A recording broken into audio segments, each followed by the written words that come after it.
So, finally, it has been announced that Kai Havertz is now officially a Chelsea Football Club player. And believe me, it has been a long wait for Chelsea fans because pretty much we've known this deal was going to happen for pretty much like the last month or so, maybe even 2 months at this stage. Because a lot of sources had been claiming, of course, that Chelsea had already agreed personal terms with Kai Havertz in like July, which is like nearly 2 months ago now, which is just mental to think about. And all that was left to do, of course, which was to agree the fee between the two clubs, which of course has been done in the last week or so now. And yeah, at long last, Kai Havertz has been pictured with that Chelsea shirt, which of course is an absolutely surreal image now at this stage, because let's be honest, we've been waiting for this deal to be announced, let alone agreed, for so long now. I mean, it's been like a week or two now since all the outlets were claiming that we'd actually agreed to sign him and this deal was actually going to go ahead. And it was of course just a case of when Chelsea would decide to announce the signing. Now, in fairness, the international break that's, you know, steeped right in the middle of it at the moment didn't really help in terms of the time of the announcement, but you know what, none of that matters now because it's completely worth it. To finally see Kai Havertz with that Chelsea shirt on is just absolutely incredible. I can't wait to see him in a Chelsea shirt next season,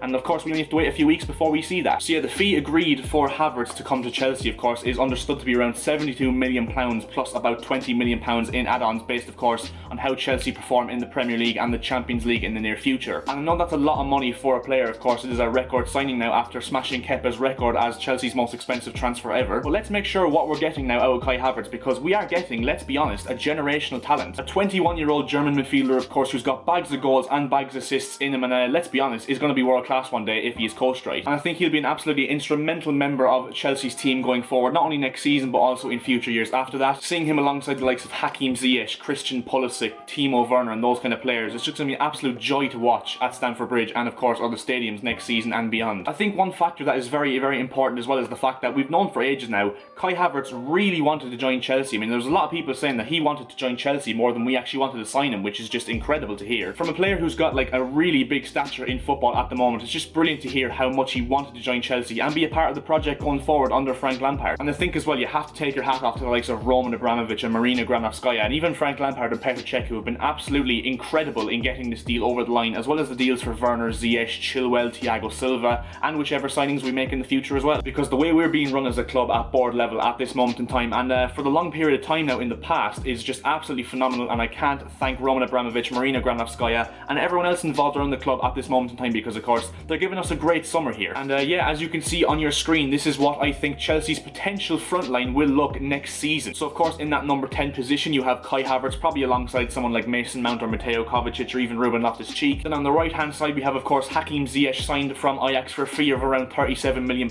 made his debut against Brighton and looked very, very sharp. That ball over to Hudson-Odoi for Werner's goal was just absolutely sumptuous. Then of course on the other side of the wing, on the left side, Christian Pulisic, unarguably one of our best players last season and will only improve as time goes on as well. And then of course up front we have the German gunman Timo Werner, who signed for around £47.5 million, release clause of course from RB Leipzig in the summer. And to see those four in action week in, week out in the Premier League and also the Champions League as well, it's just going to be an absolute joy to watch, and I think Chelsea fans, including myself of course, are in for a real treat. And that's not to mention as well, we also have players like Callum Hudson-Odoi, Tammy Abraham, Olivier Giroud, Ruben Loftus-Cheek, you know, loads of attacking talent, even Tino Angerin who's coming through the academy. Chelsea have some very, very good attacking options going forward. Of course we're going to score bags of goals next season, I've absolutely no doubt about that, because we have absolutely zero excuses not to, really. And yeah, of course all that needs to be sorted now is the defence. I think we're going to be signing a goalkeeper, not to replace Kepa but to compete with Kepa in the first team. Then it's anyone's guess really whether we sign a new centre back or not. I think another centre back has to leave before we sign another one. Of course we're linked with the likes of Declan Rice. Remains to be seen whether that one will go ahead. I think that if that deal is done, it'll be very, very late in the window, because of course West Ham don't want to sell him really. But yeah, back onto Kai Havertz. Now I have watched a lot of him in the Bundesliga, of course, from the restart in May, and I have to say he gives me that Mesut Ozil prime Real Madrid and prime Arsenal vibes, you know, back in the day when Mesut Ozil was actually performing. He just has that vibe about him, you know, his passing range and vision are just absolutely phenomenal. Also he has that instinct to get into the box late and score goals ultimately, like of course our manager Frank Lampard, who was ultimately well renowned for that. So I think that Frank Lampard could be the perfect and ideal manager to turn Kai Havertz into this absolute world beater of a midfielder and maybe put him on Kevin De Bruyne's level over time, who knows. But yet to conclude this video, welcome to Chelsea, Kai Havertz. It just feels absolutely a breath of fresh air to say that finally. And yeah, hopefully it's not too long till we see him, Ziyech, Pulisic and Werner all in action, of course, for Chelsea Football Club in the Premier League. We are 1 week away from the restart now, and yeah, I'm very much looking forward to that. So yeah, that's where we're going to leave this video. If you did enjoy, make sure to drop a like on the video, it'd be very much appreciated. Also make sure to subscribe to the channel. We're looking to hit 400 before the Premier League season starts. It'd be very much appreciated if we could do that. And yeah, I'll see you guys in my next video. See ya.